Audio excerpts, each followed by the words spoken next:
नमस्कार.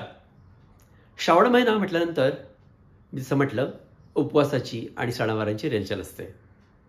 बऱ्याच जणांनी मला म्हटलं की विनय, सगळं काही बोलतोस तर ठीक आहे, पण या दिवसामध्ये खायचं काय, आहार काय करायला पाहिजे हे जरा सांग ना. अर्थात उपवास म्हटल्यानंतर मी तर एकदम कडक पद्धत आहे. उपवास म्हटलं तर उपवास, काही खायचंच नाही. म्हणजे शरीराला तुम्ही तेवढा आराम देणं आवश्यक आहे. शेवटी जठर हे कोणत्या कारणाकरता काम करतं? पचवण्याकरता. पण तुम्ही त्याच्यामध्ये सगळंच टाकत बसला तर काय होईल? हां, पण जाऊ दे.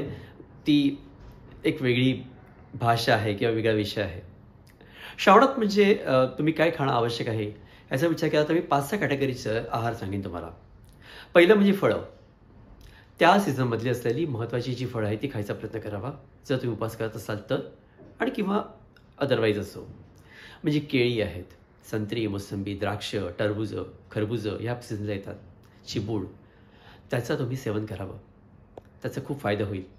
आणि अर्थातच त्याबरोबरच तुम्ही नारळ पाणी देखील पिऊ शकता, कारण उपवासाकरता तुम्हाला हायड्रेशन करण्याची जी गरज असते शरीराची ती महत्त्वाची पार पाडली जाते नारळ पाण्यामुळे.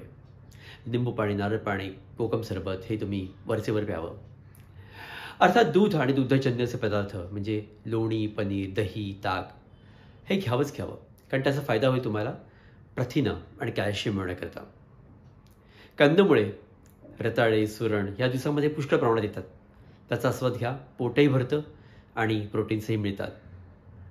राजगिरा आणि शिंगाडा हे दोन थोडेसे हटके परंतु तेवढेच महत्त्वाचे असे पदार्थ खायचा प्रयत्न जरूर करा.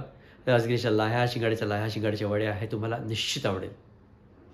साबुदाणा अतिशय पटकन आणि सर्वसामान्य आवडणारा. खिचडी किंवा साबुदाणा, दह्याचे साबुदाणे, दुधाचे साबुदाणे असे वेगळे प्रकार, त्याची खीर असे करून तुम्ही खाऊ शकता. उपवासाला त्याचे महत्त्व आहे. साबुदाणा थोडंसं मी मानत नाही उपवासाकरता, परंतु आता लोकं खातात म्हटल्यानंतर खायला हरकत नाही आहे. आणि अर्थातच सगळ्यात महत्त्वाचा म्हणजे सुकामेवा, ड्रायफ्रुट्स, अंजीरं, अक्रोडं, बदाम, काजू याचं सेवन करावं. अर्थात हे सगळं सेवन करा याचा अर्थ उपवासापेक्षा हे खाणं जास्ती होईल असं करू नका, कारण शेवटी शरीराचं तापमान आणि संतुलन करणं आवश्यक असतं. उपवासाकरता असतो, सगळे प्रकारचे खाणं खाण्याकरता नक्कीच नाही आहे.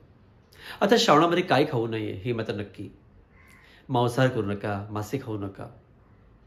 कारण आहे निसर्गाचं देखील, कारण त्यावेळेला मासे पाण्यामध्ये, तळ्यामध्ये अंडी घालत असतात. त्यामुळे त्यांची प्रजननाची क्रिया चालू असते. त्याला आपण अटकाव आणायचा नसतो, म्हणून मासे बंद करणं आवश्यक आहे. कांदा आणि लसूणचे तामसी पदार्थ देखील खाऊ नका. तळलेले पदार्थ थोडे बहुत खा, पण मसालेदार खाऊ नका. शरीराचा बॅलन्स ठेवा, कारण ऋतू चेंज होत असतो. पावसाळा थोडा कमी अधिक प्रमाणामध्ये कमी जास्त होत असतो. त्यामुळे आपलं शरीर आणि आरोग्य सांभाळा आणि त्याबरोबरच श्रावण पाळा. नमस्कार.